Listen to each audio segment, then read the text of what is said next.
বাঁধ ছিল 10 fit 12 fit উঁচু, কিন্তু আইলে এবং শিকারের কারণে সেই বাঁধ ভেঙেছে আপনার 6 ফিট 8 ফিটে নেমে আসছে। তবে সেখানে আমরা দেখতে পাচ্ছি এই যে যখনই আপনার জলোচ্ছ্বাস হয়, যখন টাইডাল বোর হয়, যখনই নিম্নচাপ হয়, তখন আপনার এই বাঁধ ভেঙে নিচু হয়ে যাওয়ার কারণে পানি উৎসাহে ভিতরে ঢোকে এবং সেটা ঢুকে প্রায় 8 মাইল 10 মাইল পর্যন্ত ভিতরে ঢুকে যায়। এই 8-10 বছর ধরে পরস্পর এইরকম ঘটনা ঘটার ফলে আপনার এই 8 থেকে 10 মাইল উপকূলীয় এলাকা এগুলো আপনার বিরান হয়ে গেছে। এখানে কোনো গাছ নাই, এখানে কোনো আপনার মানুষের বসবাসের উপযোগী অবস্থা পরিবেশ নাই, এখানে চাষবাস নাই। ফলে দেখা গেছে যে এখানকার যুবক যারা তারা কর্মসংস্থানের জন্যে কোথাও ঢাকায়, ওখানে খুলনা, বরিশাল শহরে তারা চলে গেছে। ফলে ওইখানে এখন শিশু, নারী, বৃদ্ধ এই ছাড়া আর কোনো মানুষ নেই। এর ফলে আমরা দেখতে পাচ্ছি যে সমাজের যে নিরাপত্তাহীনতা সৃষ্টি হয়েছে, সেখানে আজকে সাধারণ শিশু, বৃদ্ধ, নারী তারা স্বাভাবিকভাবে বসবাস করতে পারতেছে না। অর্থাৎ সেইখানে আমাদের বক্তব্য হলো এই যে এই যে সামাজিক বিপর্যয় ঘটেছে, শুধু তাই নয়, এখানে আপনার খাবার কোনো পানি নাই। পরে সেখানে মেয়েদেরকে 3 মাইল 4 মাইল পর্যন্ত হেঁটে গিয়ে পানি আনতে হয়, সুপেয় পানির কোনো ব্যবস্থা নেই। অতএব সেইখানে আজকে যে বিপর্যয় হয়েছে, এই লবণ পানিতে আপনার গরু ছাগল তাদের গর্ভপাত হচ্ছে, আমাদের মা বোনেরাও তার থেকে রেহাই পাচ্ছে না। এই হচ্ছে মানে ভয়ঙ্কর অবস্থা এবং পরিস্থিতি। সেই জন্যে আমরা পরিষ্কারভাবে বলতে চাই যে এই উপকূলীয় প্রায় 18 থেকে 20 জেলা সরাসরিভাবে ক্ষতিগ্রস্ত হচ্ছে। অর্থাৎ এইটাকে স্থায়ী সমাধান করতে গেলে একেবারে এই উপকূলীয় যে বাঁধ, সেই উপকূলীয় বাঁধ 10 থেকে 12 ফিট আগে যেখানে ছিল সেই অবস্থায় নিয়ে যেতে হবে। তারপরে স্থায়ী পরিবেশ বান্ধব বাঁধ নির্মাণ করে তার পাশে বৃক্ষরোপণ করে আপনার সবুজ বনায়ন এবং উপকূলীয় বনায়ন এটা সৃষ্টি করতে হবে। সম্ভব হলে, সম্ভব না, এটা করতে হবে।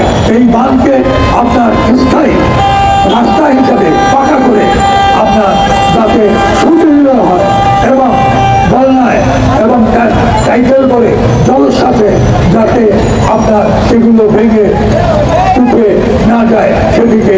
সেই জন্যে আমি আমার বক্তব্য শেষ করবো। আমরা ইতিপূর্বেই আমাদের বগুড়া সম্মেলনে বলেছি, এর আগেও বলেছি যে এই যেমন আপনার ধরেন হাওড়ে 7টা জেলা, 71টা উপজেলা, সেখানে হাওড় ডেভেলপমেন্ট বোর্ড আলাদাভাবে আছে। আপনার রাজশাহীতে সেখানে বরেন্দ্র যে শেষ প্রকল্প, তার জন্যে আলাদা একটা বোর্ড আছে।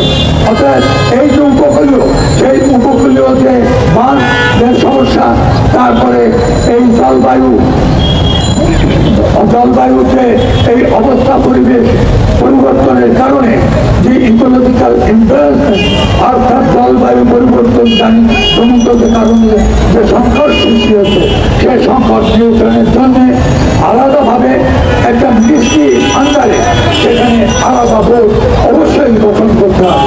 তা নাহলে পরিষ্কারভাবে বলতে চাই, এই যে শুধু তাই নয়, আপনারা দেখেছেন যে বরিশাল এবং বৃহত্তর খুলনা তার যে সীমানার যে নদী বরেশ্বর, তারপরে আপনার খুলনা বাগেরহাটের যে সীমানার যে নদী, সেই ভূষা 18 এগুলো বন্ধ হয়ে গেছে, কপোতাক্ষ বন্ধ হয়ে গেছে আপনার অন্যান্য নদী।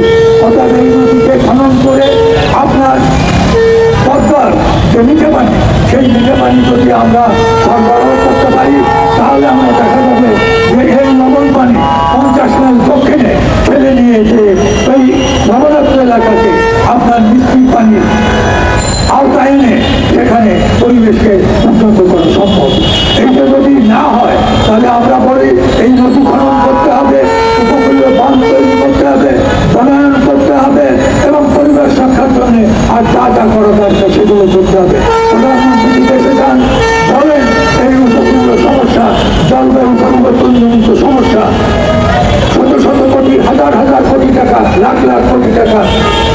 আসে।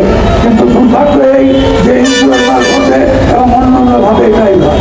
আমাদের কথা হচ্ছে যেখানে মিনিস্ট্রির আন্ডারে বোর্ড করে তাদের মারফতে সুপরিকল্পিতভাবে পরিকল্পনা গ্রহণ করে এইটা স্থায়ী সমাধানের ব্যবস্থা করতে হবে।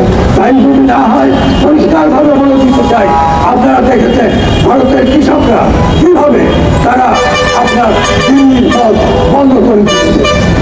এখানে পরিষ্কার করে বলতে চাই, মংলায় যেতে হলে খুলনা থেকে মংলায় যে রাস্তা, সেই রাস্তা দিয়ে কোর্ট তার মালামাল উঠাতে হয়, নামাতে হয়। একইভাবে আমরা দেখতে পাচ্ছি যে পটুয়াখালীতে যে পায়রা বন্দর হয়েছে সেখানে সেই একই অবস্থা। আমরা পরিষ্কারভাবে বলতে চাই, সরকার যদি আমাদের দাবি মেনে না নেয়, কৃষকের দাবি মেনে না হয়, তাহলে সোজা আঙুলে খেয়ে উঠবেন। আমরা জানি আমাদের আঙুল পাকাতেই যাবে। আপনারা বাধ্য করবেন না, সরকারকে পরিষ্কার বলতে চাই, বাধ্য করবেন না যেন ওই বাংলার রাস্তা, ওই পায়রা বন্দরের রাস্তা বন্ধ করে দিয়ে তারপরে সমস্ত আমদানি রপ্তানি মালামাল এটা ওঠানামা যেন বন্ধ আমাদের করতে না হয়।